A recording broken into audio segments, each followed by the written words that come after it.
নিজ হাতে নিজে কোরবানি দেওয়া কি উত্তম। যদি আপনি না পারেন তাহলে হুজুর বা যে পারে তাকে দিয়ে কোরবানি দেওয়া হবে। যদি আপনি নিজে দেন কি করতে হবে? এখানে রগ আছে 4টা। কয়টা? 4টা। খাদ্যনালী, শ্বাসনালী আর দুই পাশে 2টা রক্তনালী। আপনার এই 4টার মধ্যে যে কোনো 3টাকে কাটতে হবে আল্লাহর নামে। কয়টা? 4টা কাটলো কমপক্ষে কয়টা? 3টা। যদি আপনি না পারেন 3টা কাটতে, এর মধ্যে যদি তার জীবনটা বের হয়ে যায় তাহলে আপনার কোরবানি হবে না। এই গরুর গোশত খাওয়া হারাম, ভালো মতো বুঝতে হবে। এই গরুর গোশত খাওয়া কি হারাম। এই জন্য কোরবানি দেওয়ার ক্ষেত্রে সতর্ক হওয়া। এমনি একজনকে ধরে নিয়ে চুস করে মেরে দিলেন, আপনি এত টাকা দিয়ে, দেখা গেল কোরবানিও হলো না, আপনি যা গোশত খালেন এগুলো হারাম, যাকে খাওয়ালেন সেও হারাম খাইলেন, এর গোনা আপনাকে বইতে হবে। এই জন্য যদি কেউ করতে চান এভাবে করবেন। কোরবানির পশুর সামনে আর এক পশুকে জবাই দেবেন না। যে ছুরি দিয়ে কোরবানি করবেন এই ছুরিকে ভালো মতো ধারালো করবেন, যেন কোরবানির পশু কি না পায়, কোনো প্রকার কষ্ট না পায়। কারণ আল্লাহ তাআলা তো যেমনিভাবে মাখলুকের মানুষের ওপর এহসান, দয়াশীল, রহমান, রহিম, তেমনিভাবে আল্লাহ তাআলা পশুদের ওপরও কি রহমান, রহিম, দয়াশীল। এই জন্য তারা যেন কোনো কি না পায়, কষ্ট না পায়।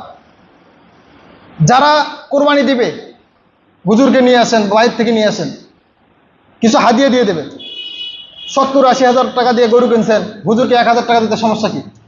যেহেতু বাইরে থেকে বিভিন্ন জনের আসেন, দোকানে কোরবানি দেয় অনেকে, একটা হুজুরের ঢাকায় নিয়ে আসি কোরবানি দিচ্ছে, একটা চাও খায় না, একই মানুষ। হুজুরের গায়ে পাঞ্জাবি রক্ত ভরলো, একই করে না, একটা চাও কয়, মনে মনে কয় হুজুর দাঁড়ান একটু, এটা শিখে চা খান একটা। হুজুর চা খাওয়ার জন্য বসিয়েছে। এই জন্য যথাসম্ভব যারা কোরবানি দিবেন, যারা কাজ করবে, তারা কি করবেন? কোরবানির বন্টন যারা করবে, লোক নেবেন, এদের কি পারিশ্রমিক দিয়ে দিবে। এক্ষেত্রে আবার সতর্ক হবেন, সেটা হলো পারিশ্রমিক যেন গরুর গোশত দিয়ে না হয়। কি না হয়? তাহলে কোরবানি হবে না। কি করতে হবে? আপনাকে আলাদা টাকা তুলে পারিশ্রমিক দিতে হবে তাকে। হ্যাঁ, সাথে কিছু গোশত বেশি করে দেন, সমস্যা নাই। গোশত একটু ভাগ দিলেন, সমস্যা নাই। হ্যাঁ, পারিশ্রমিক দিতে হবে আলাদা। গরুর কোথাও থেকে কি করা যাবে না, পারিশ্রমিক দেওয়া যাবে না, আলাদা দিতে হবে। এই জন্য যে কোরবানি করবে তাকে খুশি করবে, বাইর থেকে আসুক, ভেতর এখান থেকে হোক। আপনার একটা ভাতিজা আছে মাদ্রাসা পড়ে, ঈদের দিন কোরবানি দিয়ে দিল, আপনি 70,000 টাকা গরু দিচ্ছেন, আপনি 1000 টাকা দেওয়া যায় না ওখানে ভাই? একটা ছাগল করলেন, 500 টাকা দেওয়া যায় না? এটাও তো সদকা, এটাও আপনার আল্লাহ তাআলার কাছে কবুল হয়ে থাকবে। এই জন্য যাদেরকে পারিশ্রমিক দিবেন, যারা গোশত কাটাকাটি করবে, ভালো মতো মনে রাখবেন, অধিকাংশ আমাদের সমাজে প্রচলন আছে, গোশতের একটা টোপলা দিয়ে দিল। 8 ভাগ করা যাবে না। 8 ভাগ করে না, আপনারা 7 ভাগ করবেন। 7 জন মানুষ কয় ভাগ? 7 ভাগ করে তারটা আপনি তাকে দিয়ে দিবেন, নিরাপদ। ও ওরটা নিয়ে 3 ভাগ করবে না, 5 ভাগ করবেন, 10 ভাগ করবে, ও ওরটা মঞ্চা করুক। আপনি বাধ্য করার কোনো হক আপনার নাই। 7 ভাগ আপনার করতে হবে, এখানে আপনাকে আলাদা করে 10 ভাগ করতে হবে, 9 ভাগ করতে হবে, এটা কোনো বাধ্যবাধকতা নাই। আপনাকে 7 ভাগ করে তারটাকে তাকে দিয়ে দেবেন। আহসান পদ্ধতি, সুন্দর পদ্ধতি কি? সুন্দর পদ্ধতি হলো যে আপনি গোস্তরা নিয়ে 3 ভাগ করবেন। কয় পদ্ধতি? কয় ভাগ? 3 ভাগ। 1 ভাগ গরিব মিসকিনকে দিয়ে দিবেন, আর 1 ভাগ আত্মীয় স্বজনকে দিবেন, আর 1 ভাগ নিজে খাবেন। এটা সুন্দর পদ্ধতি। হ্যাঁ, যদি এখানে কেউ একাই খায় তার কুরবানি হয়ে যাবে যাবে যাবে। আমাদের সমাজে অনেকে আছে একাই খাইলে দেখা যায় ওকে কোরবানি দিল না। শরীয়ত, শুরুতে বলছি, শরীয়ত আল্লাহ যেভাবে পাঠাইছেন আপনাকে এভাবে মানতে হবে। ওটা ভালো পদ্ধতি, এটা আমরা বললাম। আচ্ছা, এখান থেকে আপনারা রংপুর যান না? হ্যাঁ, কেউ যদি হেঁটে যান রংপুর যাবেন? যাইতে পারবেন না?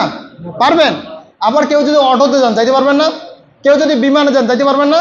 যাইতে পারবেন, কিন্তু মোটর সাইকেলের রাস্তাটা, অটোর রাস্তাটা আপনার ভালো, হেঁটে যাওয়াটাও কি যাওয়া যাবে, সমস্যা নাই। তেমনিভাবে 3 ভাগ করাটা ভালো।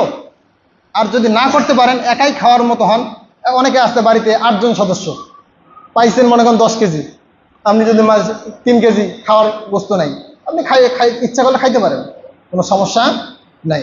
চামড়া কি করব? চামড়ার উত্তম পদ্ধতি হলো যদি আপনি নিজে ব্যবহার করতে পারেন, ঘুড়ির মতো কেটে খেতে পারেন, তাহলে আলহামদুলিল্লাহ, কোনো সমস্যা নাই। আমাদের তো বাঙালি হলো উল্টা উল্টা বাঙালি। কয় বাঙালি? উল্টা বাঙালি। দোকানে হালকাতা হয় না আপনাদের? কথা, দোকানে হালকাতা হয় না? হালকাতা আপনাদের খাওয়ান কাদেরকে? অপরাধীদেরকে নাকি যারা সুনামের যোগ্য তাদেরকে? কথা বলেন দেখি। যারা অপরাধী তাদেরকে আপনারা খাওয়ান বাঙালি। কারণ বাকি থোয়া তো স্বাভাবিক বিষয় না, বাকি তো অপরাধীর কাজ। তা আমাদের বাংলাদেশে কি করতেছি আমরা? উল্টা, যে ব্যক্তি বাকি রাখবে তাকে খাওয়াবো, আর যে ব্যক্তি নগদ কিনে খাবে তাকে খাওয়াবো না। সে কেমন যেন অপরাধ করবে, ঠিক না? ভুরি ভুরি আপনারা খান না? কথা বলেন, খান না? খান তো খান, বরং শ্বশুর বাড়িতে গিয়ে গরুর গোস্ত আর ভুরি দিলে আমার মনে হয় আপনারা ভুরিটা আগে খাবেন, আর বলেন আম্মা জান কি খাওয়াইলেন।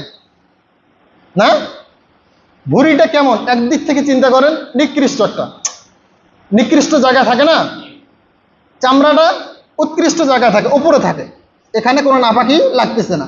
কিন্তু আপনাদেরকে যে বলি চামড়া খান, আপনাদের কথা কইলেন হুজুর চামড়া কি খাওয়া যায়? এখনো চট্টগ্রাম ওইদিক বাইরে অনেক জায়গায় খায়, চামড়া খাওয়া যায়। আপনি দাবাগাত করে খেতে পারবেন, ভুরির মতো কেটে কেটে খাবেন, অনেক মজা লাগবে। আমার এক হুজুর একবার রান্না করছিল, 2-1 পিস খাইছিলাম মনে হয়, খাওয়া যায়। তো বলতেছিলাম যে 1 নম্বর হলো, যদি আপনার ইচ্ছা হয় কি খাইতে পারবেন, কোনো সমস্যা নাই।